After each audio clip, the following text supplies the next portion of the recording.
The taste of metal flooded my mouth as my sister's fingers closed around a set of BMW keys. My jaw had clenched so hard I'd bitten the inside of my cheek, and I didn't even notice until blood mixed with the champagne I'd just sipped. The metallic warmth spread across my tongue while Paige twirled like she was 16 instead of 32.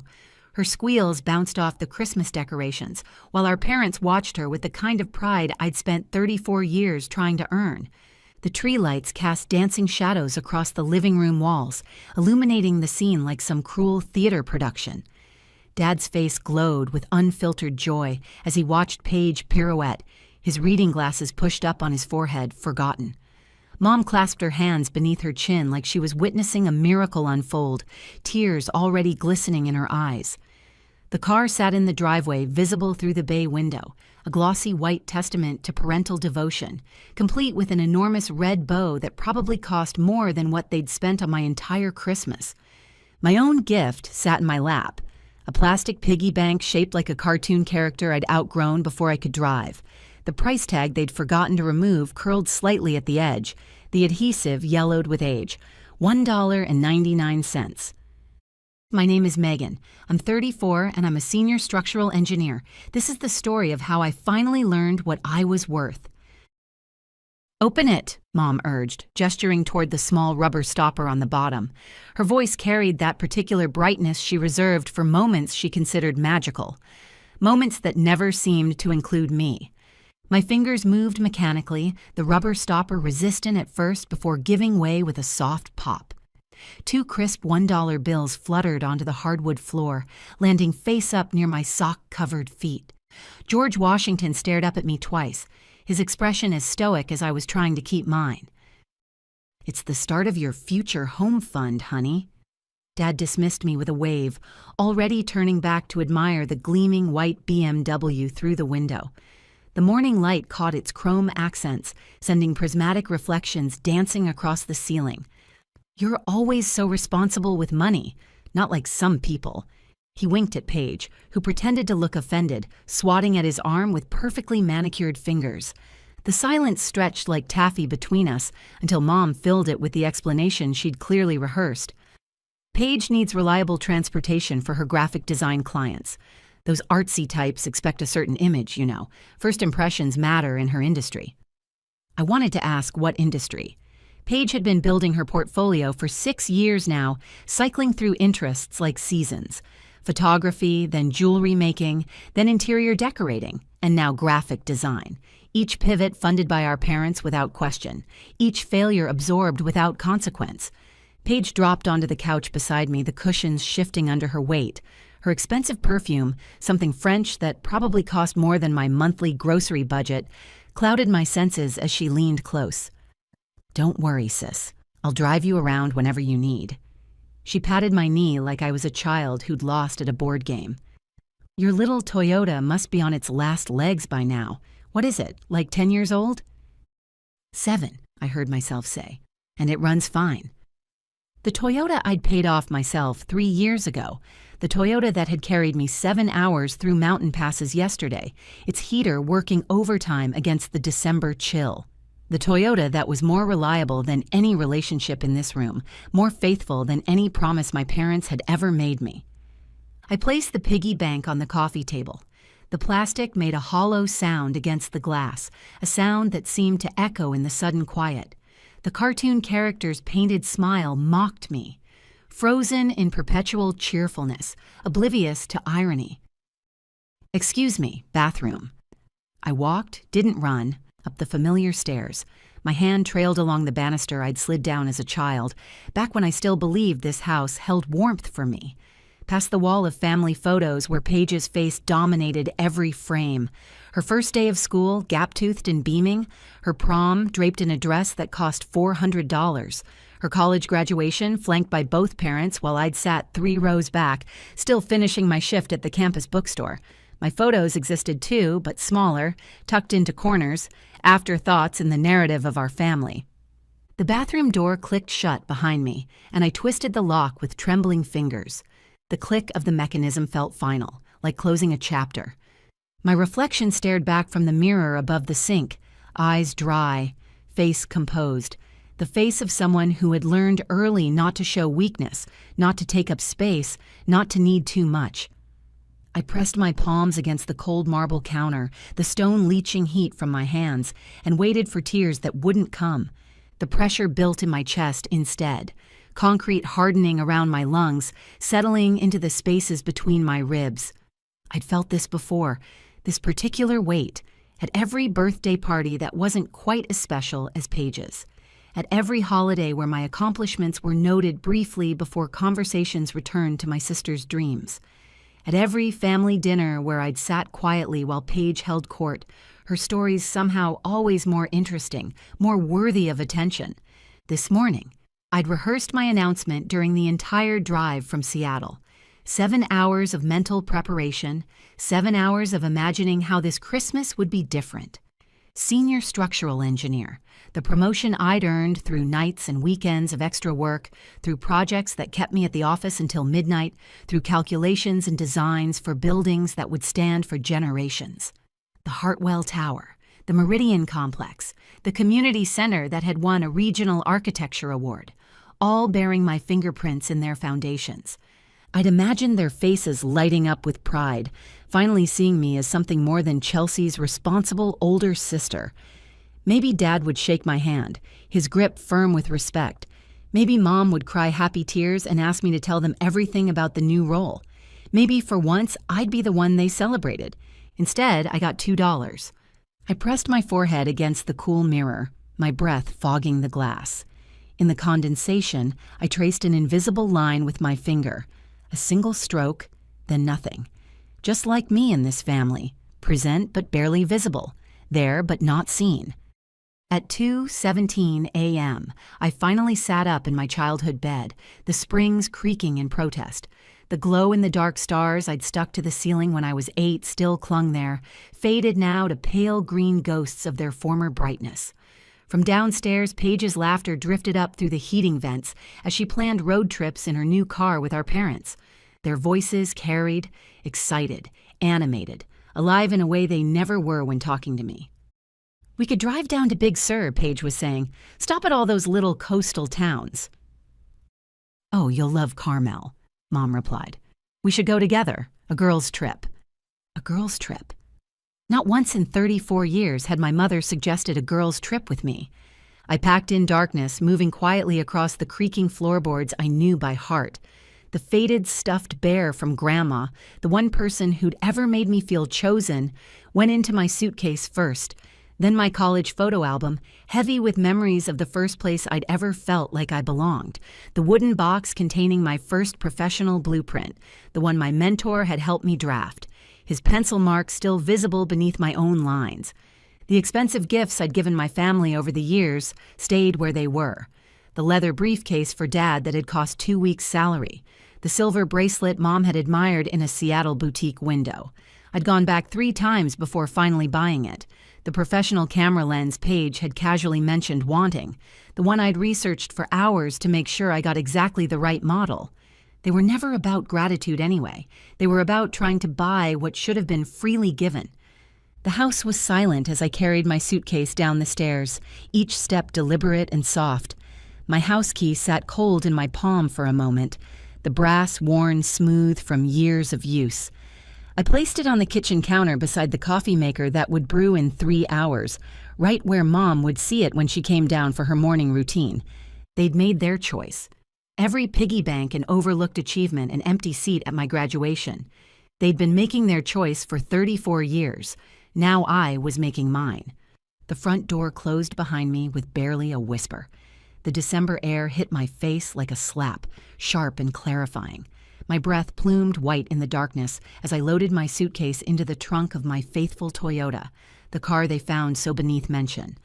Highway lights blurred into halos as I drove south through the sleeping city, then beyond into the darkness between towns. My windshield wipers battled thickening snow while the dashboard clock read 3:42 a.m. Christmas morning. The irony wasn't lost on me.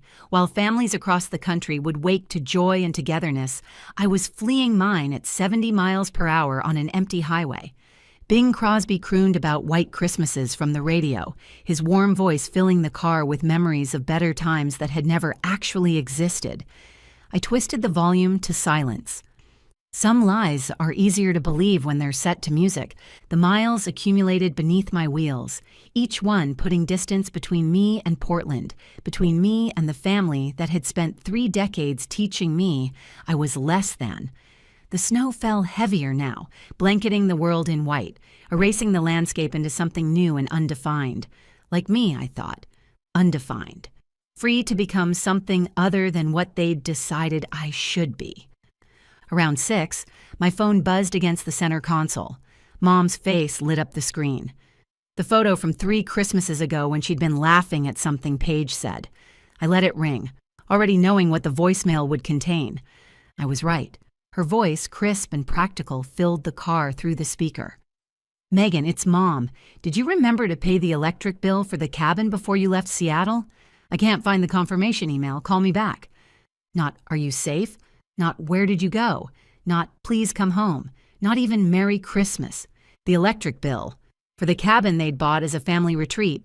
The same cabin Paige used for Instagram photo shoots, the one I'd visited exactly twice in the 5 years they'd owned it, because my work schedule was always too demanding to accommodate family trips. A semi-truck passed, spraying slush across my windshield. For 3 terrifying seconds, I drove blind, the world reduced to gray static. My hands gripped the steering wheel so hard my knuckles ached. Then the wipers cleared enough space to see, and I was still here, still moving forward, still alive.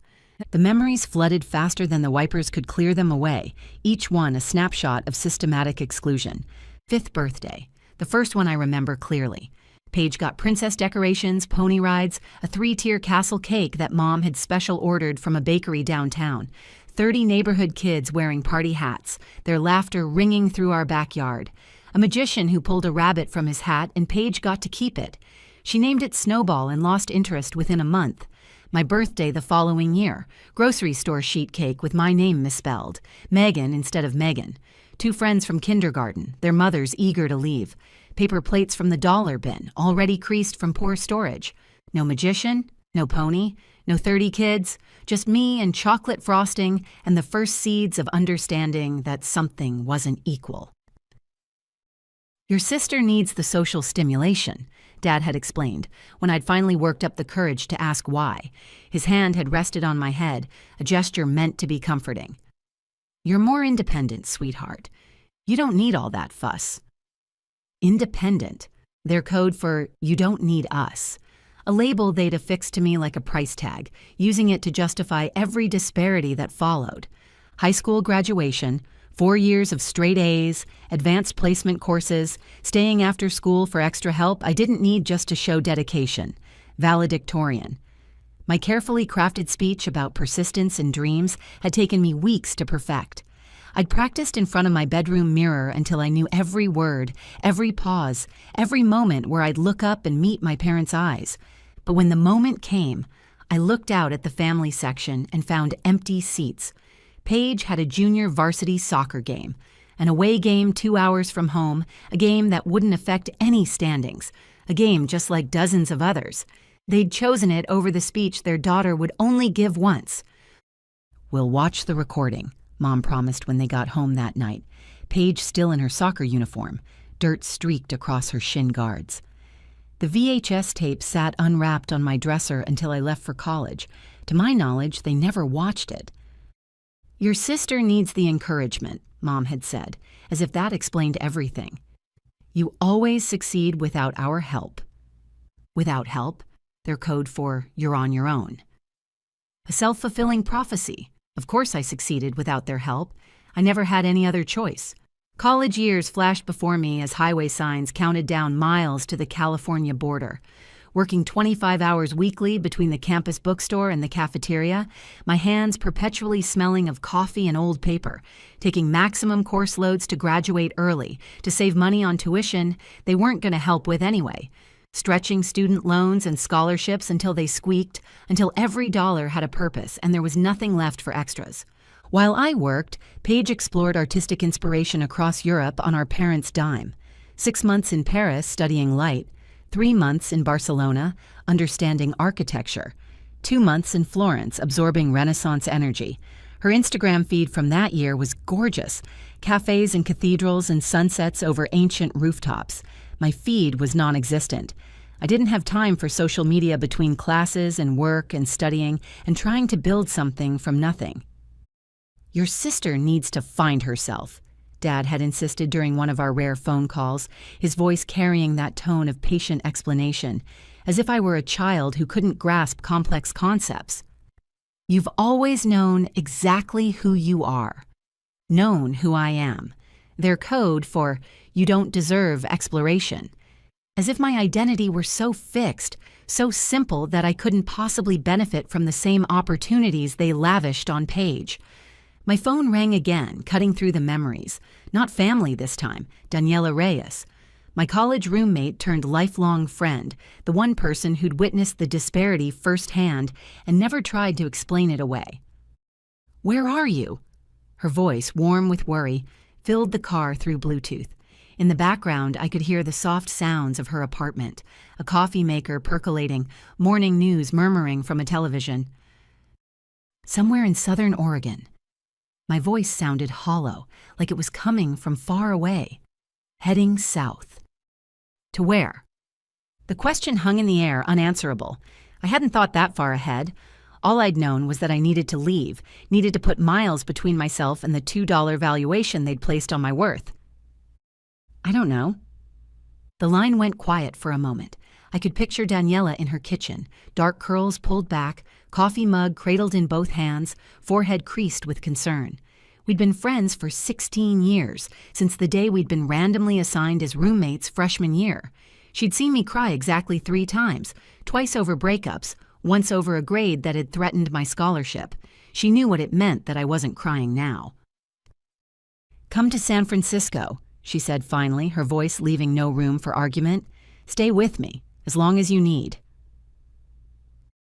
"Daniela, I can't impose." "Stop." The word cut through my protest like a blade. "You've spent your whole life being the helper, tutoring other students, covering shifts for coworkers, taking care of everyone except yourself. Let someone help you for once."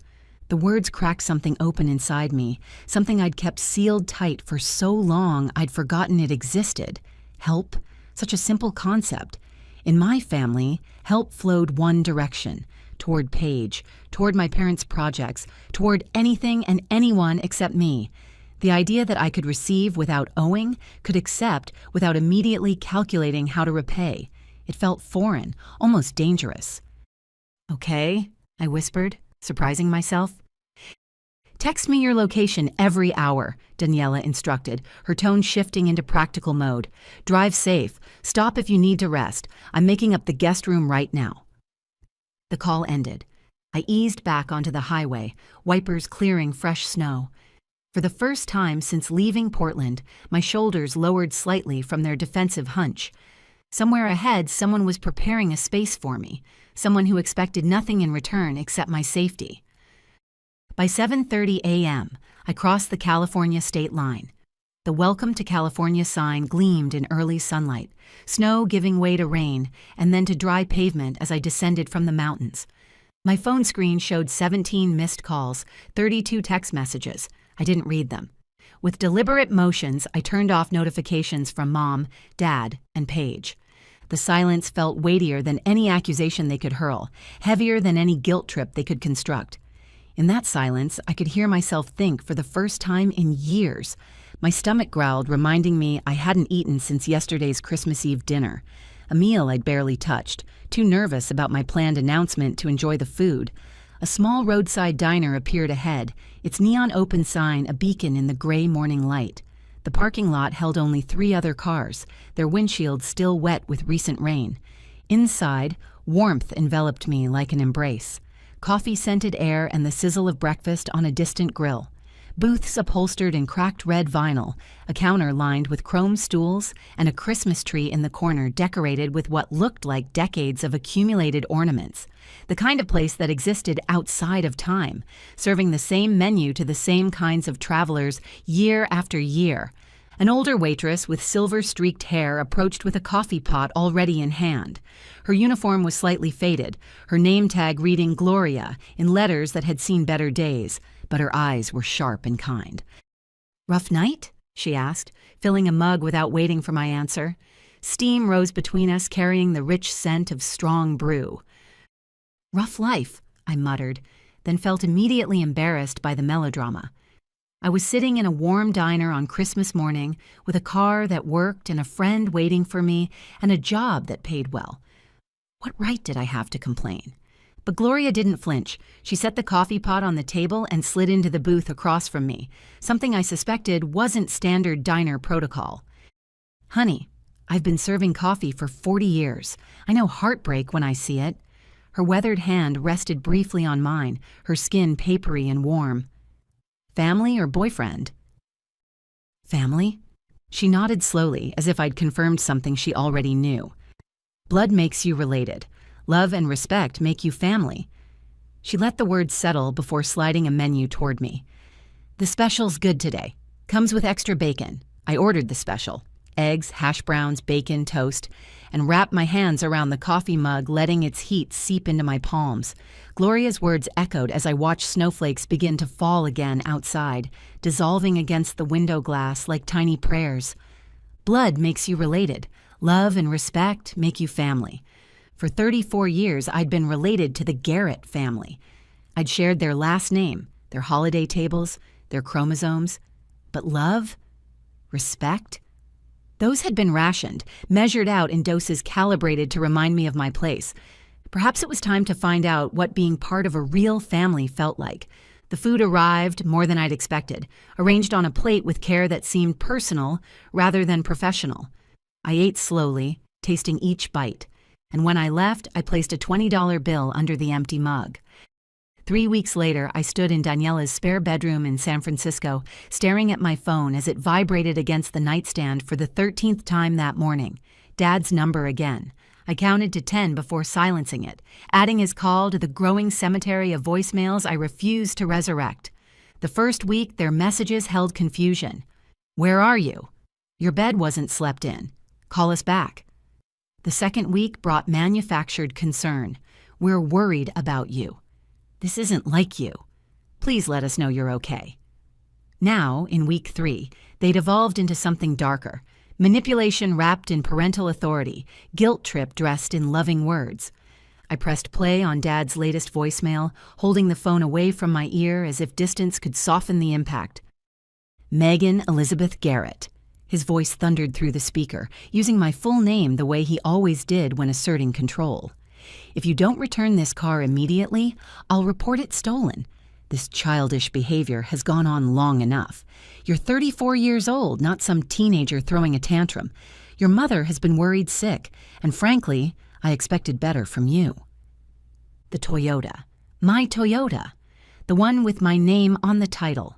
The one I'd paid for with my own money. The one with 7 years of paid-off receipts filed neatly in my filing cabinet. He couldn't report it stolen any more than he could report the sky stolen, but the threat was designed to trigger panic, to send me scrambling back into the fold. I crushed the throw pillow against my stomach, swallowing the acid that rose in my throat. The familiar urge surged.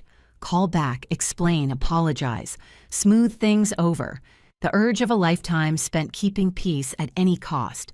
Dad's threat about the Toyota never materialized. He couldn't report a car stolen that was legally mine, with my name on the title and 7 years of registration records. The bluff had been designed to trigger panic, and its failure must have frustrated him. Mom's message followed, playing automatically. "Megan, honey, it's Mom." Her voice wobbled with practiced fragility. "The doctor says my blood pressure is dangerously high because of the stress you're causing. Is that what you want? For me to end up in the hospital because you're being selfish? All we want is to know you're safe. Is that too much to ask? Please, sweetheart, think about what you're doing to this family. Stress I was causing. As if my absence were an assault rather than a response to assault. As if removing myself from a situation that caused me pain was somehow a violent act against them." I deleted both messages without responding, though my finger hovered over the callback button longer than I cared to admit. The muscle memory of compliance was strong, built over decades of practice. My temporary sanctuary in Daniela's spare bedroom felt both foreign and familiar. The walls were painted a soft terracotta that caught the morning light, warming the space in ways my Seattle apartment never did. A small desk sat beneath the window, facing a courtyard where an ancient fig tree spread its branches. Daniela had placed a vase of fresh flowers on the dresser. Dahlias, my favorite, though I couldn't remember ever telling her that. On the desk, my laptop displayed an email I'd rewritten 14 times. The cursor blinked patiently, waiting for me to make a decision. Dear Mr. Sanderson, I am writing to formally request a transfer to our San Francisco office, effective as soon as position availability allows. My work record and project history are available for review, and I am prepared to discuss this transition at your earliest convenience. My finger clicked send before I could reconsider again. No family connections, no favors called in, just my work record, my reputation, my worth as a structural engineer. Either it would be enough or it wouldn't. I spent the next 3 hours trying not to refresh my email obsessively, failing at this endeavor approximately every 4 minutes.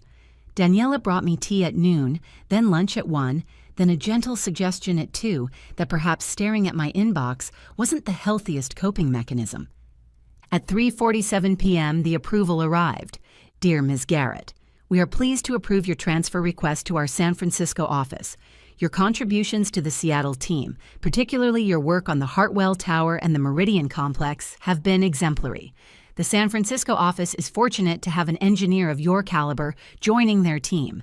Please coordinate with HR regarding start date and logistics. We look forward to your continued excellence. Just like that.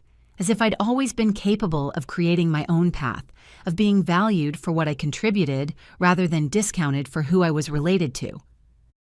You got it. Daniela appeared in the doorway, reading my expression.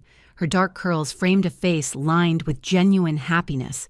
Not the performative joy I was used to, but something real and warm and entirely for me. I start Monday, I confirmed, the words feeling strange in my mouth.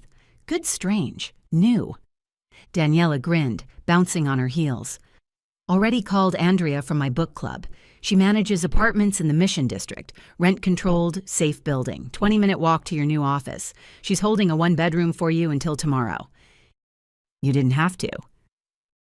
I wanted to. She cut me off, dropping onto the bed beside me. The mattress dipped under her weight, and she turned to face me directly. Friends help friends. No strings attached, no scorekeeping, no balance sheet of favors owed. Novel concept for you, I know. I wanted to protest, to insist on paying her back somehow, to calculate the debt I was accumulating, but the words stuck in my throat, blocked by something that felt suspiciously like tears. I made you an appointment, too, she added softly, sliding a business card onto my laptop keyboard. Tuesday at 4. The card read, Patricia Harrison, Ph.D., Family Systems Therapy. I'm not crazy, I whispered, the defensive reflex immediate and ingrained. No, Daniela agreed, her hand finding mine. But you've been carrying something heavy for a very long time.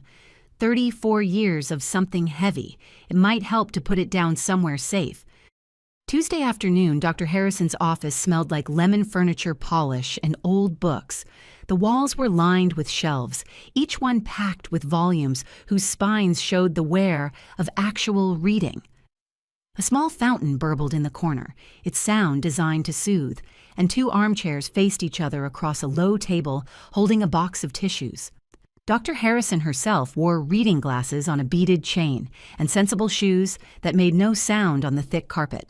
Her gray hair was cut short, practical, and her eyes held the particular patience of someone who had heard many stories and judged none of them. She didn't rush to fill silences. When I struggled to begin, she simply waited, her hands folded loosely in her lap, her presence steady and undemanding. The clock on her wall ticked softly, marking time I was paying for and couldn't seem to use. Take as long as you need, she said finally. We're not going anywhere. Favoritism, I said at last, the word heavy on my tongue, a stone I'd been carrying in my mouth for decades. My entire life. Everything went to my sister. Attention, money, celebration, pride. I got what was left over, which was usually nothing. Dr. Harrison nodded slowly. That must have been very painful. I thought I was over it. The admission surprised me. I thought I'd accepted it, moved on, built my own life. But then Christmas happened and I trailed off, gesturing vaguely at the wreckage of my previous certainty. What happened at Christmas? I told her about the BMW and the piggy bank, about the $2 meant to start my future home fund while my sister received a $50,000 car, about the promotion announcement I'd never gotten to make, about the wall of photos and the empty seats at graduation, and the years of being told I was independent as if it were a compliment rather than an excuse. Dr. Harrison listened without interruption, occasionally nodding, sometimes jotting a note on the pad in her lap. When I finally ran out of words, she was quiet for a moment. "And how did all of that make you feel?" she asked. "Not how were you supposed to feel, not how you told yourself to feel. How did it actually feel?" The question cut through my carefully constructed narratives, past the intellectual understanding I'd developed, straight to something raw and bleeding. "Like I was worth exactly $2, I answered. "Like nothing I did would ever be enough. Like I was born into a family that saw me as an afterthought, and no matter how hard I worked or how much I achieved, I would never be seen as anything more." Dr. Harrison leaned forward slightly. "That's a lot of weight to carry, and you've been carrying it alone for a very long time." Something cracked open inside me then. A door I hadn't known was locked. The tears I'd been unable to cry in my parents' bathroom finally came, silent at first and then not, shaking loose from somewhere deep and old and exhausted. Dr. Harrison didn't offer tissues or platitudes. She simply sat with me while I cried, her presence a witness to grief I hadn't allowed myself to feel. "We have a lot of work to do," she said gently when the tears finally subsided, "but you've already done the hardest part. You left. You asked for help. That takes enormous courage." I nodded, wiping my face with the back of my hand. Courage wasn't a word I'd ever associated with myself, but maybe that was just another lie I'd been told and had believed. The apartment Andrea showed me was small, 650 square feet with a kitchenette barely wide enough for a refrigerator, a bathroom where you could touch both walls if you stretched, and a single bedroom just large enough for a bed and a dresser. But the windows faced west, catching afternoon sun that spilled across worn hardwood floors in warm rectangles. A fire escape hung outside the bedroom window, draped with fairy lights from the previous tenant. "It's not fancy," Andrea said apologetically, tucking a strand of gray hair behind her ear, "but the building's safe, the neighbors are quiet, and the landlord actually fixes things when they break." "It's perfect," I said, and meant it. The apartment was mine by nightfall. I signed the lease with a hand that barely trembled, wrote a check for the deposit with money I'd earned myself, and stood alone in the empty space that belonged to no one but me. I bought a futon, a lamp, a small desk. Nothing more. The emptiness felt intentional rather than impoverished. Space to grow into, room to become whatever I would become next. No inherited furniture carrying memories of a family that had never truly included me. No decorations chosen to please anyone else's taste, just walls and light and possibility. Daniela dragged me to a pottery class the following Saturday, despite my protests that I had no artistic ability, that I'd embarrass myself, that I had work to catch up on. "You need something that isn't work or therapy," she insisted, practically pushing me through the door of the community center. "Something where you make things with your hands and don't have to think." The studio smelled of wet clay and mineral-rich earth. Wheels lined one wall, shelves of greenware and glazed pieces lined another, and a kiln hummed quietly in the corner like a sleeping dragon. The instructor, a woman with silver hair and paint-spattered overalls, welcomed us without ceremony. My hands sank into the cool clay, feeling it yield and resist simultaneously. It was harder than I'd expected, more demanding. The wheel spun and the clay wobbled, and my first 3 attempts collapsed into shapeless lumps. The instructor stood behind me, watching my 4th attempt begin to go sideways. "Don't force it," she murmured, her voice calm and unhurried. Listen to what it wants to become. The clay has its own ideas. Your job is to collaborate, not control. Something in her words resonated beyond pottery. I'd spent my whole life trying to force myself into shapes that pleased others. The responsible daughter, the independent achiever, the one who didn't need anything. Maybe it was time to stop forcing and start listening. By class end, I'd created a small, imperfect bowl with uneven edges and a slightly lopsided rim. It was far from beautiful. The walls were too thick in places, too thin in others. One side dipped where I'd pressed too hard, but it was mine. Created by my hands. Imperfect and authentic, and entirely mine. Same time next week? Daniela asked as we walked to her car, the bowl wrapped in newspaper and cradled in my arms like something precious. Same time next week, I agreed. The first video call with my family came 4 weeks after Christmas. I answered on the third ring, steeling myself against the familiar surge of guilt that their faces triggered. They'd arranged themselves strategically. Dad front and center, Mom slightly behind him, a united front of parental displeasure framed by their tasteful living room. "Where have you been?" Dad demanded immediately, his face filling the screen, red with indignation. "Your mother has been worried sick. We've called dozens of times." "I know, I saw the calls." "And you didn't think to respond? To let us know you're alive?" "I needed space." "Space?" Mom pushed into frame, her face arranged in wounded confusion. "Space from what? From your family? From people who love you?" The old pull tugged at my chest, strong as a riptide. Apologize, placate, smooth it over. Be the good daughter, the easy one, the one who doesn't cause problems. The roles were so well worn, so automatic. But Dr. Harrison's words echoed. Your feelings are valid. Their reactions belong to them, not you. You are not responsible for managing their emotions. "San Francisco," I said instead of apologizing. "I transferred offices. I live here now." The silence that followed was delicious. "You transferred offices," Mom repeated slowly, as if I'd announced I'd joined a cult. "Without discussing it with us first, without even telling us you were considering." "I'm 34 years old," I interrupted gently. "I don't need permission to make career decisions." "How could you be so inconsiderate?" Mom's voice rose, the familiar wobble entering it, the one designed to signal that I'd wounded her deeply. "After everything we've done for you?" Everything they'd done for me. $2 in a piggy bank, empty seats at graduation, the message, repeated 1,000 times in 1,000 ways, that I was less than. "I needed space," I said again, "from feeling invisible, from being valued less than Paige, from trying to earn love that should have been freely given." Mom's tears arrived on cue, right when I expected them. "How can you say such hurtful things? We've always loved you both the same." "I have documentation that says otherwise. Photo albums, bank records, 34 years of evidence." Dad's face went very still. "I don't know what you think you remember, Megan, but you're distorting things. You've always had a tendency to be dramatic." Gaslighting. Dr. Harrison had taught me the term, making someone question their own perceptions, their own memories, their own reality. I'd experienced it so often I hadn't recognized it as a tactic. "I'm not responsible for your feelings anymore," I told them. "I'm responsible for mine. And mine have been telling me for 34 years that something in our family is broken." "This conversation is over," Dad announced, his voice cold, "until you're ready to apologize."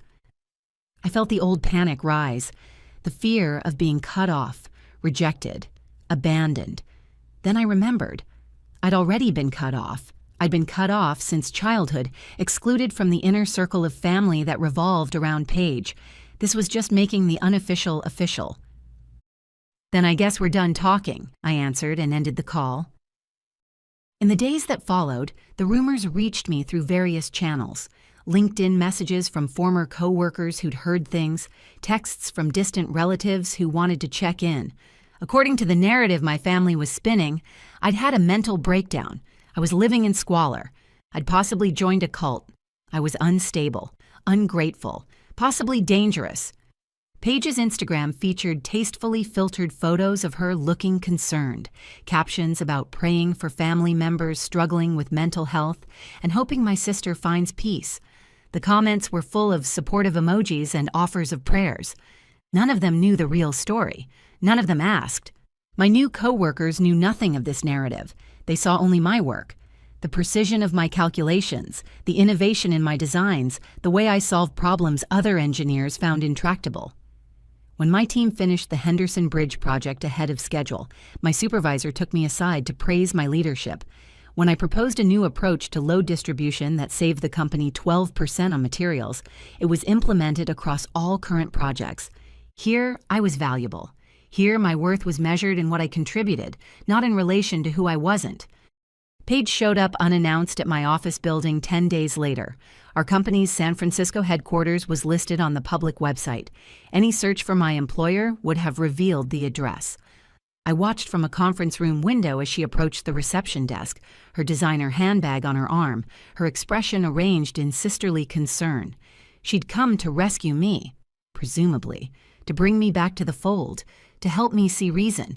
Daniela happened to be dropping off lunch at that exact moment. Their encounter lasted 30 seconds. "She's in meetings," Daniela informed her coolly, "and she'll remain in meetings indefinitely for uninvited visitors." I didn't go downstairs, didn't explain or justify or apologize, just watched from 7 stories up as my sister stood on the sidewalk for several minutes, looking up at windows she couldn't identify before finally turning and walking away.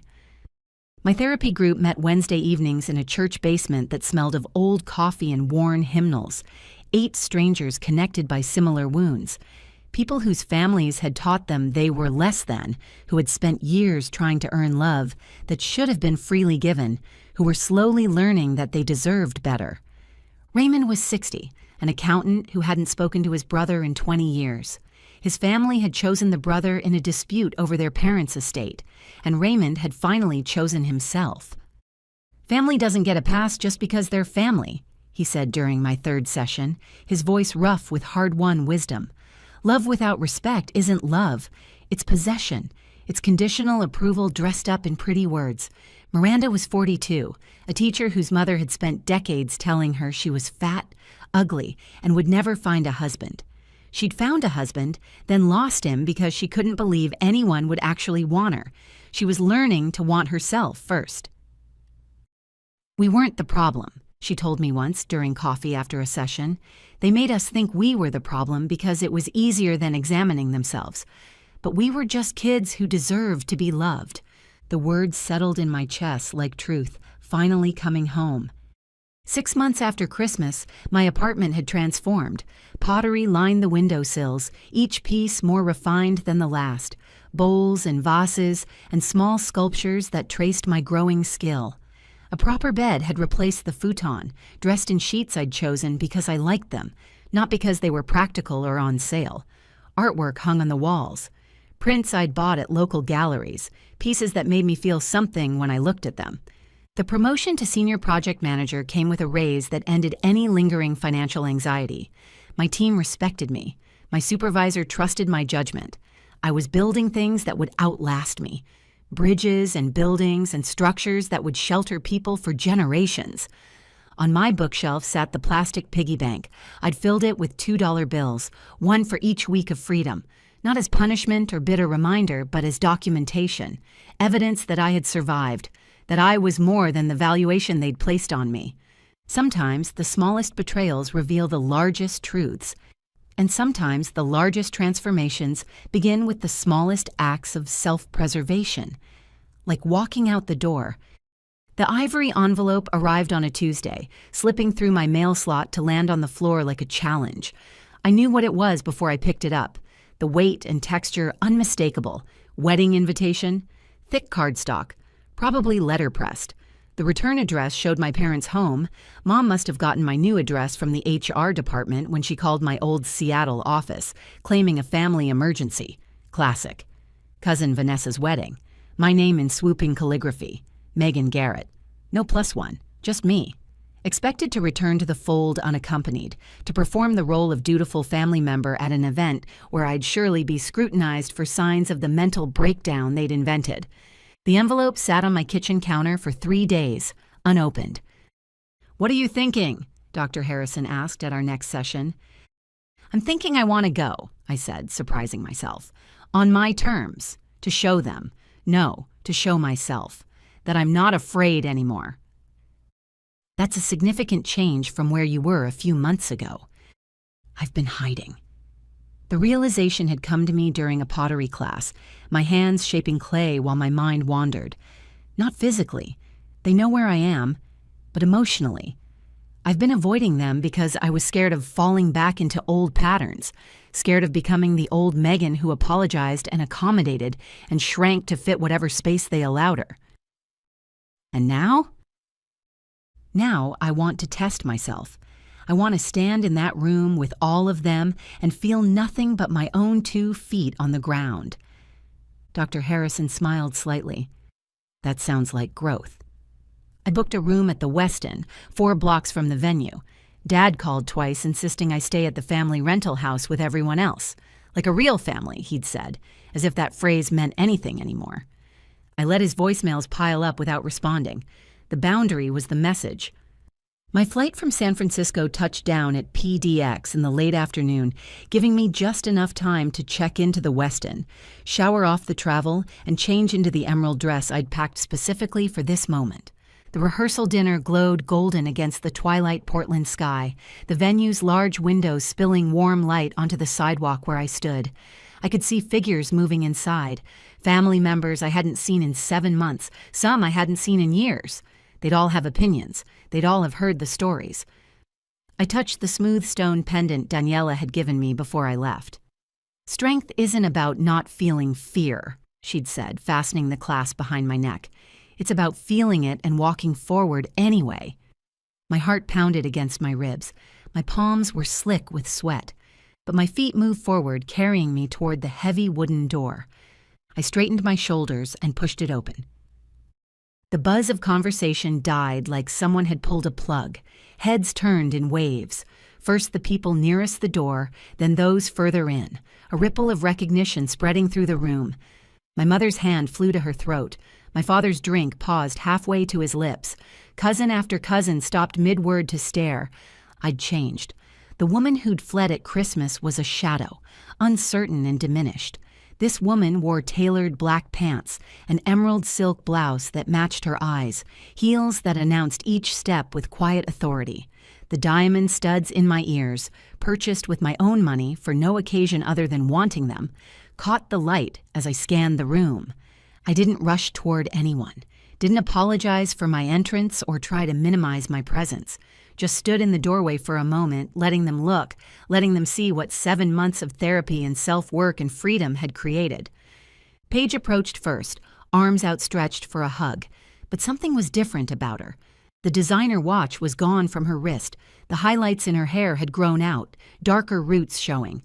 Her smile seemed strained rather than entitled, and up close I could see shadows under her eyes that no amount of concealer could fully hide. "You look amazing," she said, embracing me briefly. Her arms felt thinner than I remembered. "Thank you." I stepped back, maintaining the space between us. "How's the BMW treating you?" Something flickered in her face.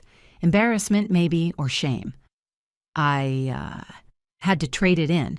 Got a Honda now. More practical, you know? Beyond her shoulder, I spotted our parents huddled with Aunt Martha near the bar. Mom was dabbing at her eyes with a cocktail napkin. For whose benefit, I couldn't tell. Dad's shoulders slumped forward in a posture I'd never seen before. All the bluster and authority somehow deflated. Cousin Tara appeared at my elbow, vodka tonic in hand, her eyes bright with gossip. "God, am I glad you're here," she whispered conspiratorially. "You wouldn't believe the drama since Christmas." "Try me." "Your parents are selling the house." She leaned closer, her voice dropping. "Medical bills, they say, but everyone knows they've been floating Paige for years. All that money for her businesses, her trips, her car. Dad's job cut back his hours, then let him go entirely. Reality finally caught up. Before I could respond, a waiter circulated with champagne.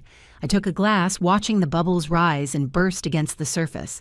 Just like the family stories, I thought. What rises eventually pops. Uncle Simon approached, clasping my free hand. "You're looking well, Megan. That job in San Francisco must agree with you." "Senior project manager now," I said, the words tasting less foreign each time I spoke them. His eyes widened. "No kidding. That's wonderful. Your grandfather would be proud."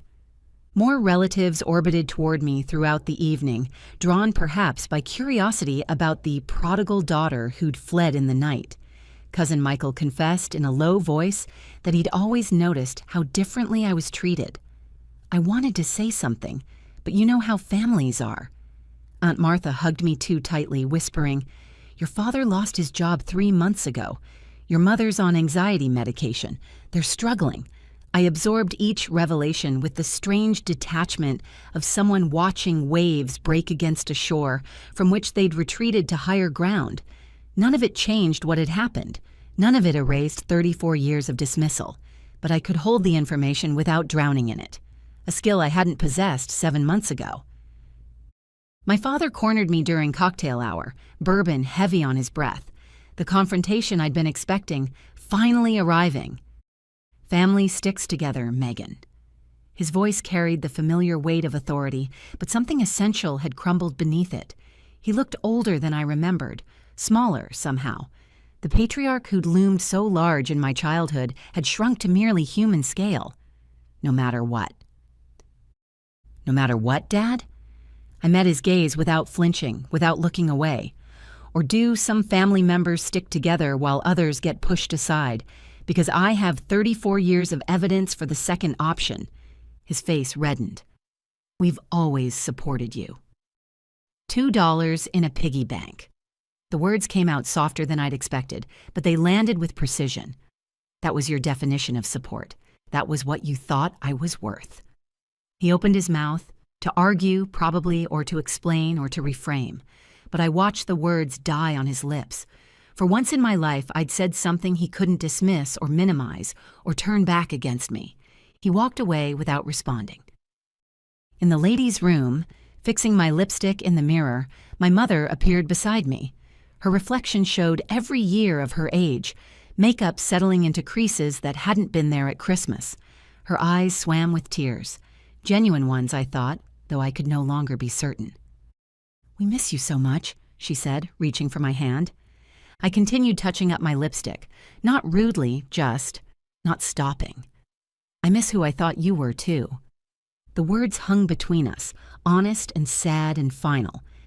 On the terrace, fairy lights twinkling overhead, Paige pulled me aside.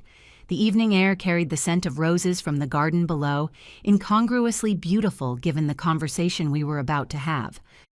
"The BMW got repossessed," she blurted out, not meeting my eyes. "I'm drowning in debt. 30,000 on credit cards, plus what I owe Dad from the business loan he co-signed. Design clients dried up. Turns out I'm not actually very good at graphic design, or any of the other things I tried." She laughed, brittle and short. "Dad can't help anymore. They're barely covering their own bills." Her voice cracked, and I watched her struggle to compose herself. "I don't know how to do this, Megan. I never learned how to stand on my own. They always caught me when I fell, and now there's no one to catch me, and I'm falling, and I don't know what to do." 7 months ago, I would have immediately offered solutions. Money from my savings, a place to stay while she got back on her feet, a budget I could help her create. I would have added her burden to my own collection without a second thought, would have resumed my role as the responsible one who cleaned up everyone else's messes. Instead, I placed my hand gently on her arm. "That sounds really hard, Paige. I'm sorry you're going through that." Her eyes widened slightly at my response. She'd expected rescue. Everyone always expected rescue from me. "I can help you make a budget," I offered, and watched hope flare in her face. "I can show you how I learned to manage money when I had nothing. But I can't fix this for you. You have to do the work yourself. Compassion without rescue. Empathy without absorption. It was possible, I was learning, to care about someone's pain without making it your own to carry." The wedding day arrived golden and bright. sunlight streaming through the tall windows of the bridal suite at Magnolia Gardens. I stood among the other bridesmaids, a last-minute addition to the party after Vanessa's college roommate had canceled. Watching my cousin transform from nervous bride to radiant woman. My dress was midnight blue silk, commissioned specifically for this occasion. 3 fittings to ensure it hung perfectly from my shoulders, skimmed my curves without apology. The color of power, not reconciliation, the color of a woman who knew her worth. "Megan, your parents are looking for you," Aunt Martha whispered, her fingers gentle on my forearm. "They're in the library. Said it's important." I knew this moment was coming. 7 months since I walked out of their Portland home, leaving nothing but a house key and a lifetime of resentment behind. They wouldn't let Vanessa's wedding pass without staging some kind of intervention. "Thanks, Martha. I'll find them after I help Vanessa with her veil." They mentioned something about a family emergency. Her eyes held concern, real or performed, I couldn't tell. Before the ceremony. Of course they did. Every conversation with my family was an emergency, a crisis, a situation requiring my immediate attention and accommodation. I helped Vanessa adjust her veil, smoothed an invisible wrinkle from her train, and took 30 minutes to make my way to the library. Let them wait. Let them experience just once what it felt like to not be the priority. The library door felt heavier than physics should allow as I pushed it open. The room was all dark wood and leather-bound books, the kind of space designed to convey importance and authority. My mother sat ramrod straight in a high-backed chair, tissues clutched in her hand like props. My father paced by the fireplace, his movements sharp and contained, energy he couldn't discharge. Paige stood by the window, wearing a dress that probably cost more than my first month's rent, though I knew now she couldn't afford it. A staged intervention. An ambush, really, timed to maximum emotional impact. "Megan, thank God." Mom rose, arms outstretched. "We need to talk as a family." I remained in the doorway. "The ceremony starts in 40 minutes. "Sit down, Megan." Dad gestured to an empty chair positioned to face all 3 of them, the defendant's seat in their improvised courtroom. "This can't wait any longer." I closed the door behind me but didn't move toward the chair. "I'm listening." Paige stepped forward, her rehearsed lines ready. "Megan, this has gone far enough. Dad lost his job 3 months ago." "Budget cuts," Dad interjected quickly, the same lie he'd been telling. "Mom's been seeing a therapist for depression," Paige continued, not acknowledging his interruption. "They're selling the house. This all started when you left at Christmas. You're tearing this family apart." The familiar guilt surged. Decades of conditioning triggering the automatic response. Apologize. Fix it. Make everyone feel better. Then it receded, like a wave pulling back from shore. Dr. Harrison's voice in my head. "You are not responsible for their emotions. Their choices led to their consequences." "I'm sorry about your job, Dad," I said, and meant it. No one deserves to lose their livelihood. "And Mom, I'm genuinely glad you're getting professional help." Their faces registered confusion at my calm response. "But I brought something to show you." I pulled a leather-bound photo album from my purse, the one I'd assembled over months, documenting what I'd always felt but had never proven. "We don't have time for," Dad started. "You called this meeting, so we have time." I walked to the couch and opened the album across the coffee table. The first page showed 2 birthday parties side by side. Photographs I'd found in boxes in their attic years ago and copied. Paige's elaborate princess celebration, 30 children and pony rides and a 3-tier cake. My party the same year, grocery store cake, 2 friends, dollar bin decorations. "Remember these?" I flipped through pages of evidence. Christmas mornings where Paige's pile of gifts dwarfed mine. Graduation photos where she was flanked by both parents while I stood alone. Vacation snapshots from trips I wasn't invited to join. The pattern unmistakable. The disparity documented in color photographs and family records. "This is ridiculous," Dad blustered. "We always treated you girls equally."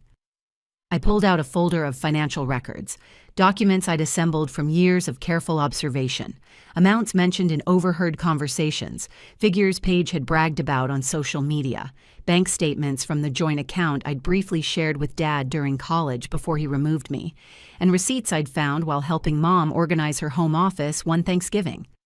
My student loans, $67,000 that I'm still paying, Paige's education, fully funded, her year in Europe, $8,000, the down payment on her first apartment, $15,000, the startup costs for her photography business, her jewelry business, her interior design business, her graphic design business, a combined total of $43,000. I looked up. Want me to continue? The room had gone very quiet. That's not fair, Paige said, but her voice lacked conviction. You chose engineering. That was your decision. It was my passion, just like art was yours. The difference is my passion wasn't considered worth investing in. I pulled out birthday cards spanning 30 years, the ones I'd kept, unable to throw them away despite the pain they caused. The messages to Paige overflowed with affection to our precious princess, the light of our lives, our beautiful girl who can do anything. Mine contained practical advice. Work hard this year. Stay focused on your goals. Remember that success requires discipline. We always knew you'd be fine, Dad finally said, his defensiveness cracking like ice in spring. You were always so capable. There it is. The truth behind decades of disparity, finally spoken aloud. Being capable doesn't mean I deserved less love. Being responsible didn't mean I should carry everyone else's burdens. Being independent, I almost choked on the word, didn't mean you could ignore me. Mom collapsed into tears, genuine ones this time, or at least I thought so. We never meant to hurt you. Intent doesn't erase impact, I said, reaching into my purse one final time. The plastic piggy bank made a hollow sound as I placed it on the coffee table between us. The cartoon character still smiled its painted smile, oblivious and absurd. Dad stared at it. What is this nonsense? I removed the rubber stopper. Dozens of crisp $2 bills spilled out.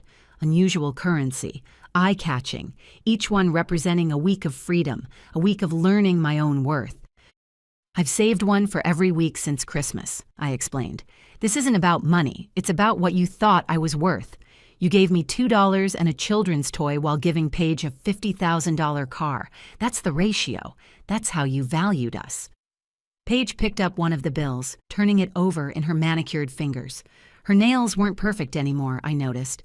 Chipped polish, uneven lengths, small signs of struggle she'd never experienced before. I never realized how it looked from your side, she said quietly, and for the first time, I believed she might be telling the truth. I gathered my evidence, the photo album, the bank statements, the cards, but left the $2 bills scattered across the table. I don't want apologies, I said, standing. Apologies are words, and I've had enough words. I want change, real change. I'm willing to consider reconciliation under two conditions: family therapy with a licensed professional and genuine respect for my boundaries. Those are my terms. Dad opened his mouth to argue. Some reflex about not being dictated to, probably. But Mom placed her hand on his arm. We'll do it, she said, surprising us all. Whatever it takes. Please, Megan, give us a chance to make this right. I looked at her for a long moment, trying to see past decades of hurt to the woman who might have been a different kind of mother in different circumstances. Actions, I said finally, not words. I'll believe it when I see it. I walked toward the door, pausing with my hand on the ornate knob.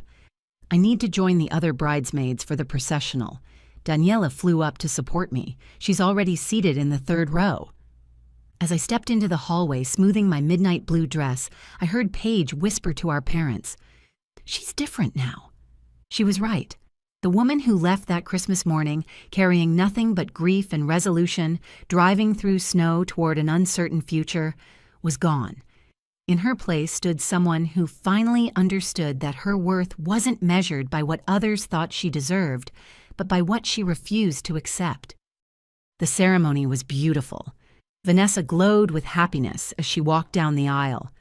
I stood with the other bridesmaids at the altar, catching Daniela's encouraging smile from the third row. When the officiant spoke about love being a choice made daily, about showing up for each other through difficulty and uncertainty, I thought about all the ways my family had failed to choose me. And I thought about all the ways I was learning to choose myself. At the reception, I danced with cousins I barely knew and made small talk with relatives who carefully avoided mentioning the family drama.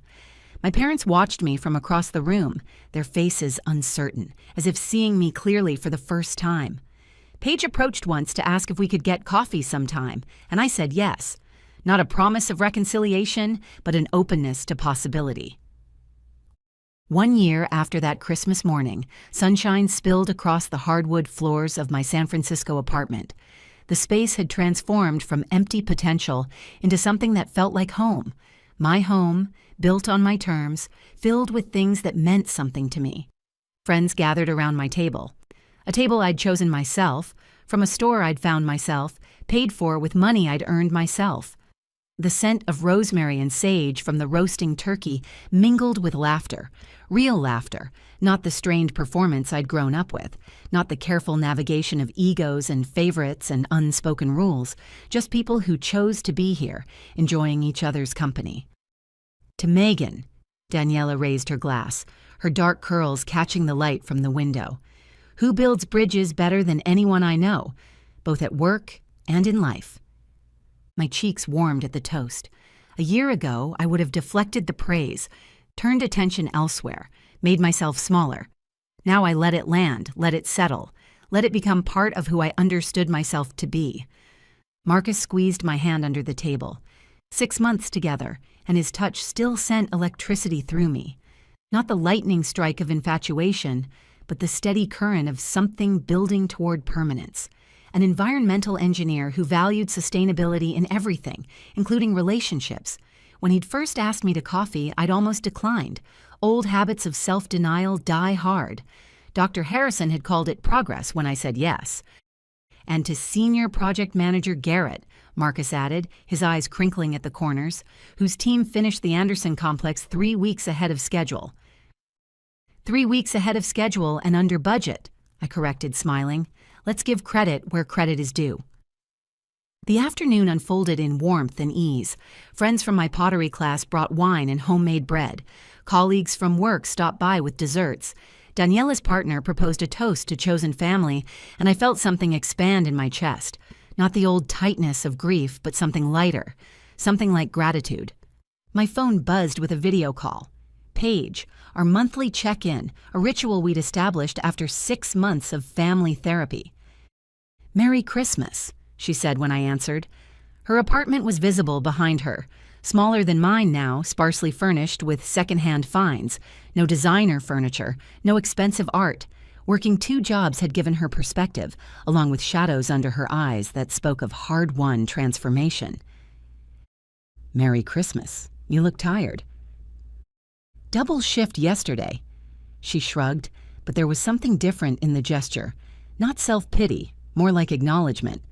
But I paid my credit card bill on time for the 3rd month in a row, so that's something.